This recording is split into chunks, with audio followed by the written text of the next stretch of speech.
bruit des avions. Quand on faisait ça, on attendait la suite, on disait ça y est, ça va nous tomber dessus. Et je me souviens dans notre vieille maison, quand ça bombardait, et vous savez, c'était vieux, il y avait une fois, il y a eu des pierres du mur qui se sont décellées, qui sont tombées dans la pièce.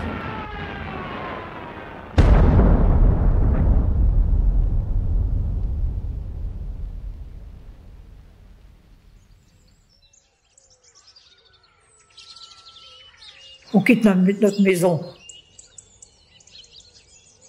pour aller en haut d'une ville dans la campagne, dans une ferme, dans une grange. Et puis finalement, il y a eu un obus, alors on n'était pas mieux.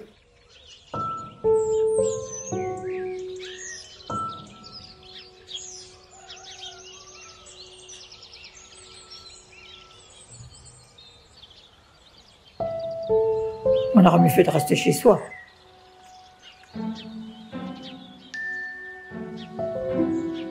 Souvent, on allait au-delà pour se faire tuer. Enfin, on n'a pas été blessé, mais on a ramassé la poussière. On nous a donné du lait contre la poussière qu'on avait avalée. Et on a redescendu, on est revenu chez soi. Et puis, au fil du temps, nous avons évacué. Il fallait qu'on évacue parce qu'ils nous supprimaient les cartes de pain si on n'évacuait pas. Voilà, alors on a évacué. On a marché sur les routes, on est allé à Canisy. Après de Canisy, les Allemands nous ont poussés. Il fallait qu'on aille jusqu'à Mortain. On n'a pas été jusqu'à Mortain. On a, comment, il y avait des petits chemins, on ne savait pas goudronner. On a atterri là, à Percy, dans une ferme.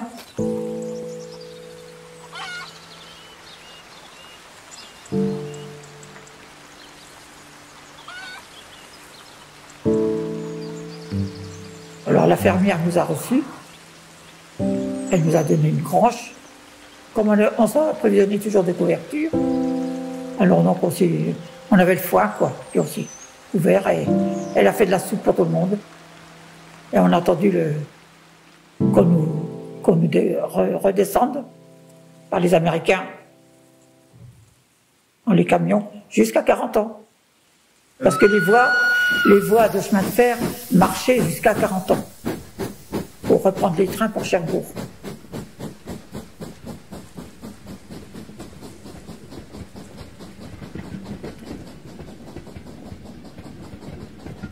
Et puis notre père, étant à l'Arsenal, eh ben, il n'a pas évacué avec nous parce qu'il était réquisitionné par la défense passive. Les Allemands, forcément, ils ne voulaient pas que tout le monde parte. C'est eux qui les réquisitionnaient. Il fallait rester dans l'Arsenal, quoi, au port. Ouais, c'est ça. On a évacué avec notre mère. Mon père aussi. Quand les bombardements arrivaient d'Angleterre, parce qu'ils combattaient tout le matériel, tous les blocos, ils voulaient supprimer tout ça, forcément. Ça appartenait aux Allemands. Hein. J'ai mieux vous dire que j'ai eu peur plus d'une fois. Hein. Ça marque la guerre. Alors on a été beaucoup bombardés parce qu'il y avait 2 projecteurs sur la commune avec DCA, des rampes de lancement avec V1 et V2. Et puis, alors c'est pour ça qu'on a été beaucoup bombardés, parce qu'on était entre ces 2 bases de lancement. Alors, même sur la ferme de mes parents, il y a eu 160 bombes de tombées. Et dans la commune, 3600 bombes. Ah ben nous, alors, on était bombardés, parce que deux fois surtout, parce que, vu qu'on n'était pas loin des bases de lancement, alors une fois, on a été là, les bombes ont tombé juste derrière la maison. On n'avait pas tellement peur, parce que j'étais mon frère et moi, parce que nos parents ne nous faisaient pas peur, ils étaient zen, quoi. Et rassurants. Alors donc, malgré tout ça, on n'avait pas peur, mais je me souviens quand même, des fois j'avais les jambes toutes flageolantes quand même. Alors ma mère travaillait à l'Arsenal, elle était la 3e femme à travailler à l'Arsenal d'abord. Mon père travaillait aussi à l'Arsenal. Et mon père a exigé, parce que j'avais une sœur plus âgée que moi, de 9 ans plus âgée que moi, et donc mon père a exigé que ma mère arrête de travailler à l'Arsenal pour s'occuper de nous deux. Et puis, donc nous, on est partis sur Valognes, d'abord, et lui, il prenait le train des Trouillards. Alors le train des Trouillards, c'était les Cherbourgeois qui avaient peur, puisqu'il y avait quand même Cherbourg, l'Arsenal, la gare Marie, enfin tout Cherbourg. Donc ils prenaient le train et partaient ailleurs.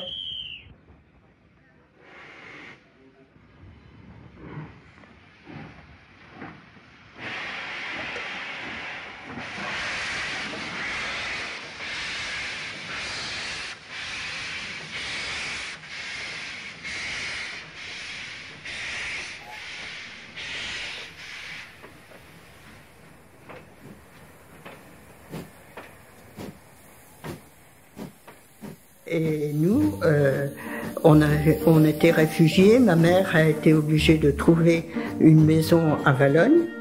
Donc on avait trouvé la maison à Valognes, et toute contente. Et en plus, il y a un soldat qui est venu, qui lui a dit non, non, non, non, partez. Donc dans la même journée, il a fallu qu'elle retrouve une autre maison. Elle a réussi à trouver une autre maison.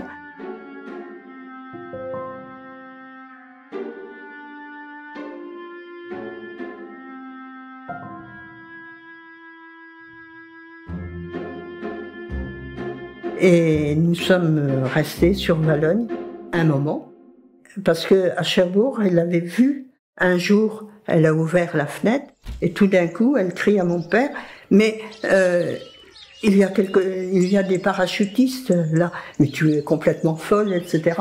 Et en fin de compte, c'était vraiment les premiers parachutistes qui venaient.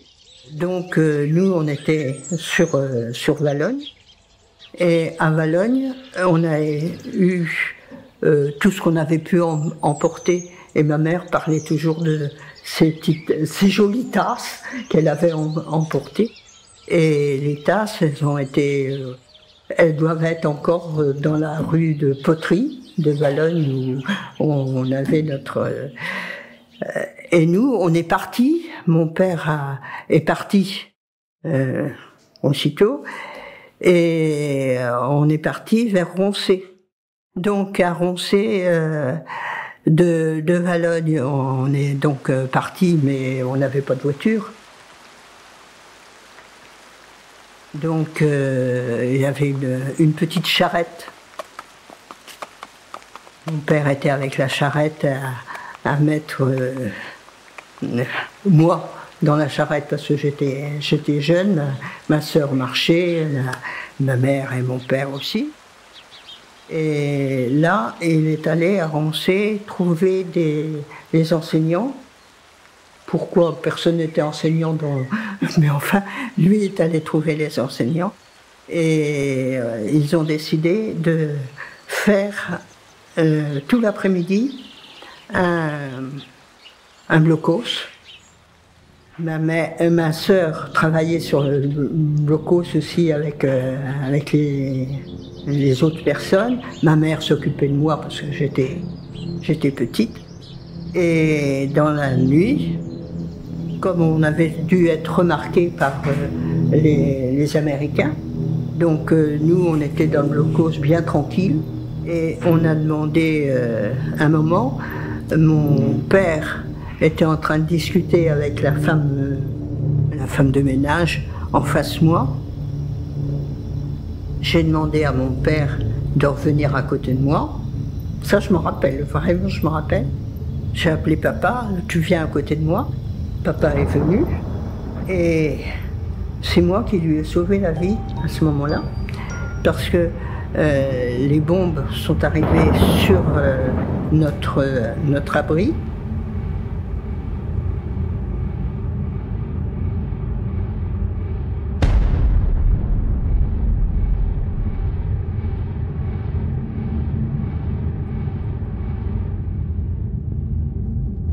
Dans le blocos, oui. La femme de ménage est décédée. Et les 2 enfants sont décédés aussi. Et moi, de l'autre côté, ben, j'étais traumatisée, évidemment. Ma mère aussi, on était sourdes toutes les deux, vraiment.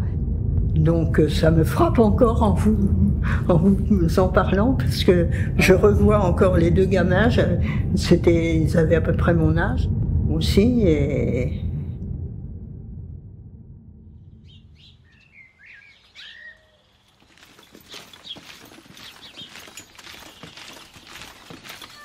je me rappelle de l'arrivée des Américains, moi. Et je me rappelle que ce jour-là, moi j'étais assise dans le milieu de la petite route.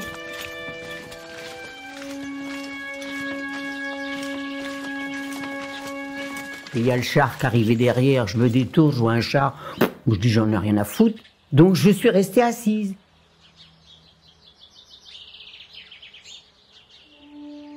Et puis il y a un Américain qui descend, qui me prend dans ses bras et qui me remonte dans le char.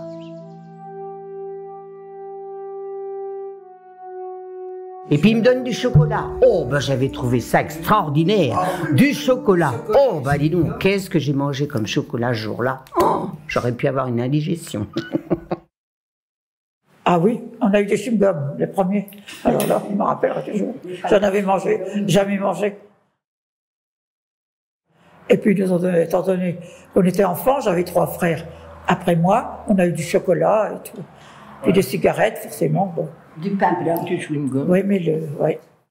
On est allé les voir et ils nous jetaient du chewing-gum, du chewing-gum, des gâteaux, du chocolat. Ouais, et je me rappelle, oui. Et on connaissait le chocolat en poudre, mais on n'avait pas beaucoup de chocolat chez nous, des chocolats à croquer, quoi. Oui, bah oui, quand même, c'était la fête. Et puis, quand on a vu les Américains arriver, c'était la fête quand même. Le premier fait marquant, c'est quand on est parti d'Octeville pour aller à côté de Coutances, là, en campagne. Eh ben, moi, j'avais jamais vu un cheval, j'ai eu le malheur de lui tirer sur la gueule, il m'a foutu un coup de pied dans la gueule, ça c'est clair. Donc, par contre, j'ai un bon souvenir, c'est que j'ai été soigné sous la tente, d'abord par les Allemands, et ensuite par les Américains. Et ils étaient aussi gentils les uns que les autres. C'était des gens comme nous, ils avaient peut-être leur famille, leurs enfants et tout qui étaient chez eux, ils auraient bien voulu y être. Non, non, il était très correct. Quand il y avait les avions qui commençaient à passer, papa disait, passez par derrière, allez dans la tranchée, vous mettez à l'abri. Il avait creusé une tranchée et on se mettait à l'abri là parce qu'il y avait les camions d'Allemands, ils s'étaient garés sous les arbres en face chez nous. Alors papa dit, vite, vite, passez par derrière. Oh, je m'en rappelle encore, on était en train de manger de la purée. La purée avec de la saucisse, parce qu'on tuait le cochon et on faisait notre charcuterie. La purée et la saucisse, ils sont restés. Et on a passé par la porte derrière, et dans une tranchée que papa avait fait, il avait creusé une tranchée. Et là, on avait une voisine aussi qui venait avec sa fille, et on se mettait là à l'abri. Comme on habitait à peu près à 300 mètres de la ligne de chemin de fer. Et papa, le soir, pas tous les soirs, mais c'était un soir sur 2 ou 3, avec un autre homme, je ne sais pas qui, eh bien, il gardait la ligne. Je ne sais pas ce qu'il pouvait garder, mais bon. Là, il surveillait que les Allemands ne détruisent pas la ligne de chemin de fer. Et il s'en allait avec sa musette, avec son casse-croûte. Ouais. Et il passait la nuit. Il faisait 30 km pour aller, 30 km pour revenir, à pied, avec un bâton. Et je me demande qu'un bâton, qu'est-ce qu'ils auraient pu faire. Bon, c'était comme ça.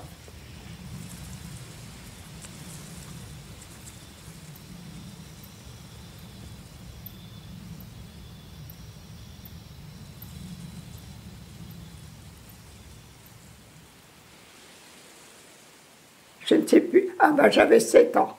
J'avais 7 ans, et là c'est mes premiers souvenirs. Papa nous a tous emmenés chez une de ses sœurs, donc qui était notre tante. Et si bien qu'il n'y a que la mère de maman qui restait à la maison. Elle était paralysée, elle était au lit jour et nuit. Ne pouvait pas la déménager, elle restait là jour et nuit. Que nous, la nuit, on allait coucher. Non, on restait là-bas aussi, oui, oui. À une douzaine de kilomètres, à quelque chose près, à une douzaine de kilomètres. Et papa, de temps en temps, il venait nous voir, mais on a resté chez notre tante. Quand on était sur les charrettes, là, dans les routes, là, eh bien, mes 2 frères, il était dans la charrette, avec ma sœur, et puis moi. Et tout d'un coup, on a vu les avions qui piquent sur les convois.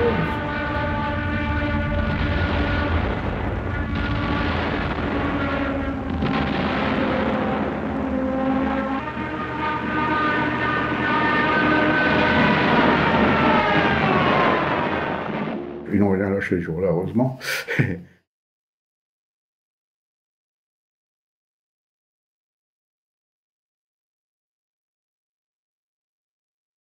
Eh bien, quand on a vu les avions qui piquaient sur nous comme ça, ma sœur, elle a eu un grand réflexe, j'avais un bob sur la tête, elle a pris le bob, elle a lâché le bob comme ça, elle l'a agité. L'avion, hop, il a remonté.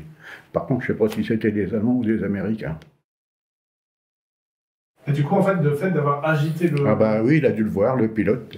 Et puis il s'est dit, on va pas tirer. Voilà. Il a vu que c'était des convois français, surtout, parce que ça pouvait être des convois allemands.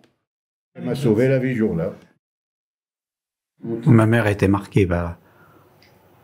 Elle habitait à Tamerville chez ses parents et elle était partie à Valognes. Tamerville, Valognes, il n'y a pas très loin. Elle était partie à pied et les bombes tombaient sur Valognes.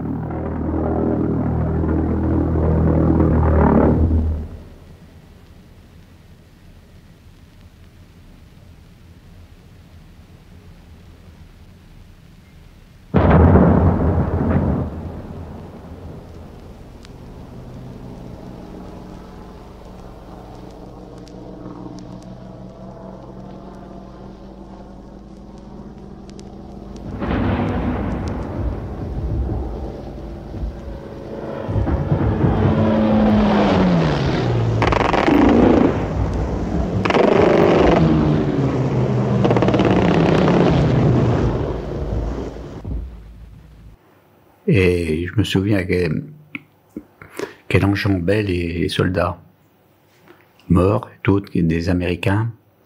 Et elle m'avait raconté qu'un Américain était blessé à la jambe, il tenait son fusil. Et il dit à ma mère, triste la guerre.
Ah oui, il y a eu des sales moments. À Saint-Lô, ma tante qui était à Saint-Lô, ils sont partis dans la campagne, mais alors l'évacuation, ça a été terrible parce que ils entendaient les avions, ils se mettaient dans les fossés.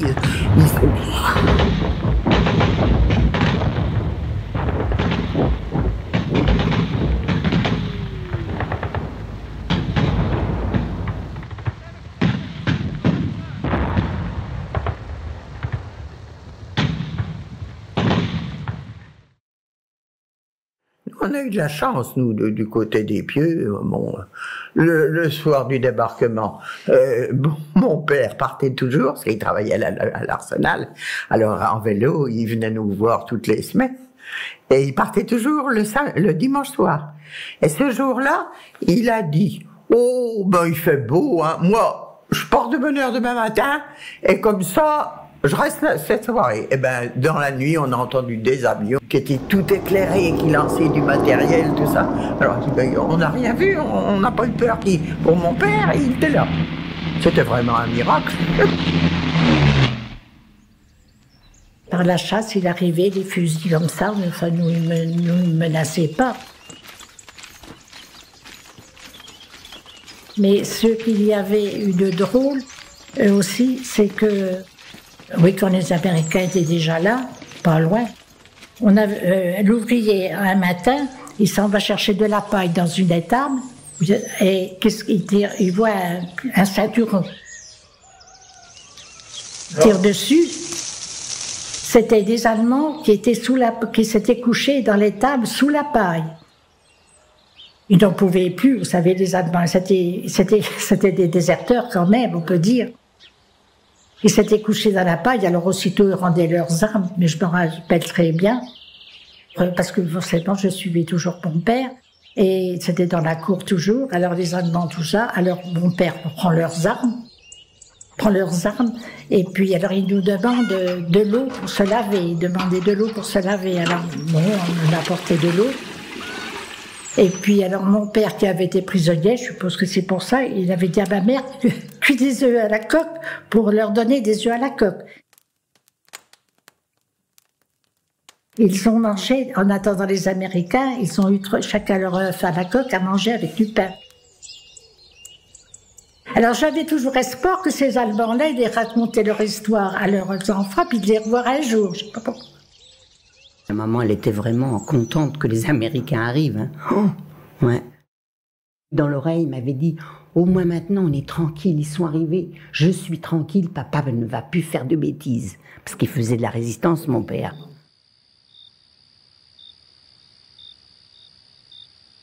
On a eu quand même un Allemand qui est venu, ils avaient creusé un truc pour qu'on s'abrite.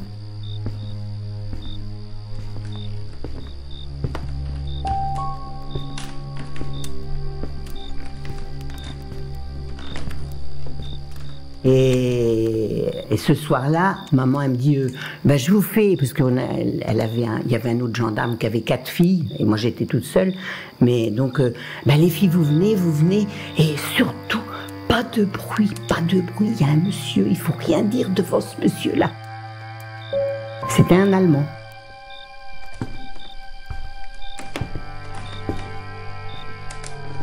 Enfin, là, il fallait pas parler, comme c'était un Allemand. On savait pas s'il parlait bien français ou pas. Et ce soir-là, on avait mangé des œufs sur le plat, je me rappelle.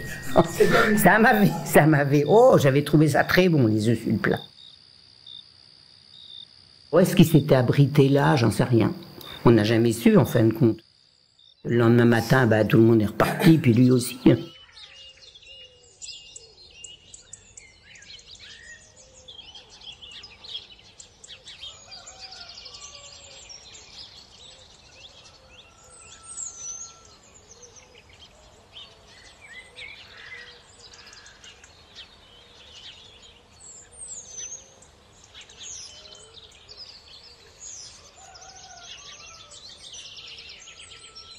On n'oublie jamais la guerre. La guerre, c'est terrible. Ça a pris notre jeunesse, ça a pris tout. Et on est toujours en guerre. Personne n'a compris ce que c'était que la guerre.